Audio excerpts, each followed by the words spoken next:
Joining us now from Chennai, Shravan and Sanjay Kumaran. They're called India's youngest CEOs. Thanks for coming on the show, and you seem to have come straight from school. Also joining us from Mumbai, Neerav Sanghvi, President of Mensa India.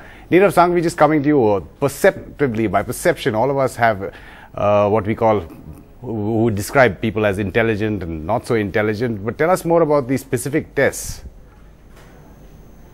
Essentially, the tests are, culture free, or they are not based on learning from schools or colleges or syllabi. They are basically tests that are non-verbal. They don't use any particular language.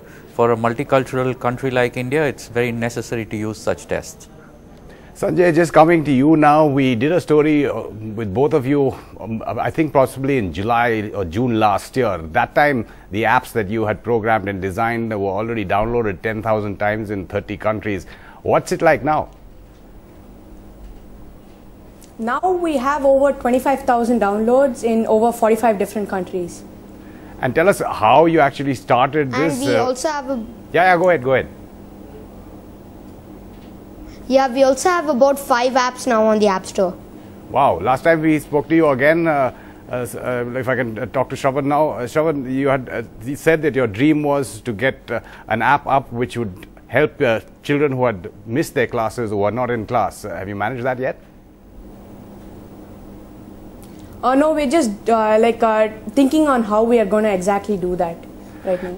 But now we're focused more on developing games and apps for the iPhone. Well, that's perfect, considering the ages you are at. Neerav Sanghvi, again, coming to you about these intelligent quotient tests.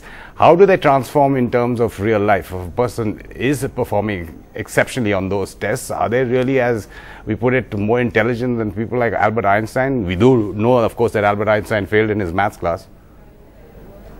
The correlation is high, but it's not absolute. In the recent times, apart from IQ, you have been hearing about EQ a lot. But what you cannot take away is that when one scores very high on an IQ test, it's definitely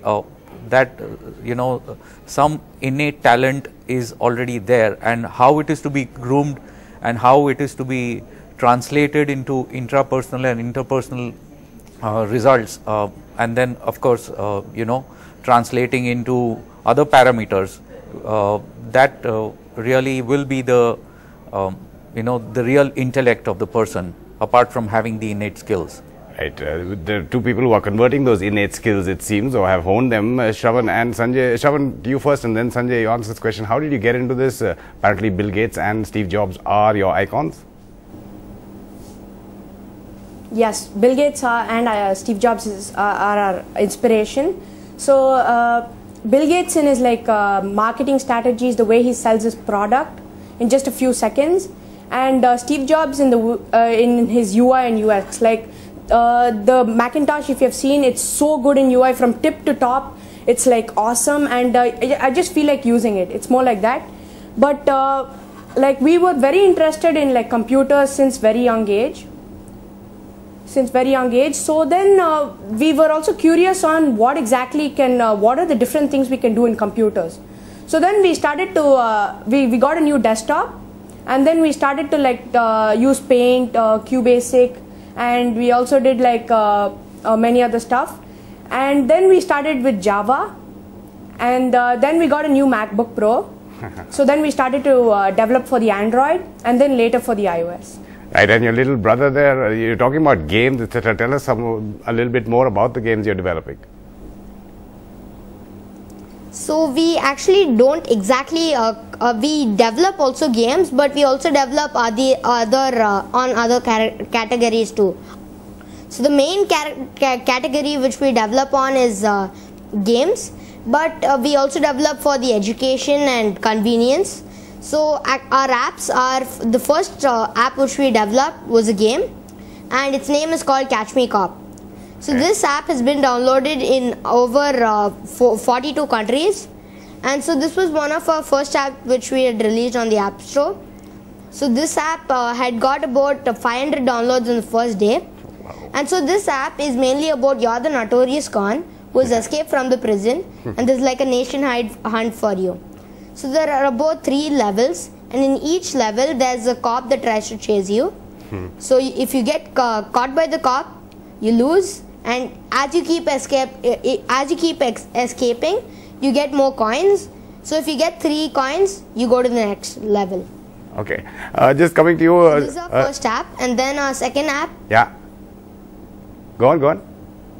Yeah, second app is called Alphabet Board. So this app is for learning alphabets. So this app, my mom actually gave us the idea, and she said, instead of developing only games, why not you develop for the educational category too?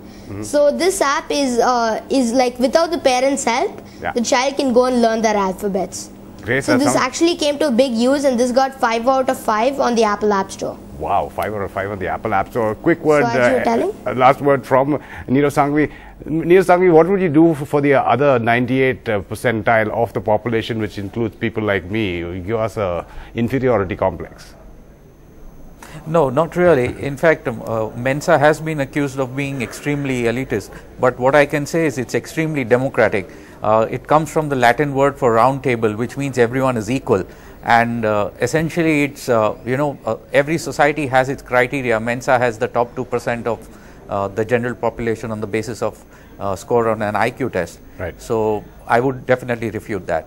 You would refute that, but you still give me an inferiority complex, especially 10 and 14-year-old Shravan and Sanjay Kumar may go from strength to strength and employ all those marketing skills that you want from Steve Jobs to learn on that app that cops chasing cops or running away from cops. Thanks again, Sanjay and Shravan, as well as Neerav Sanghvi from Mumbai.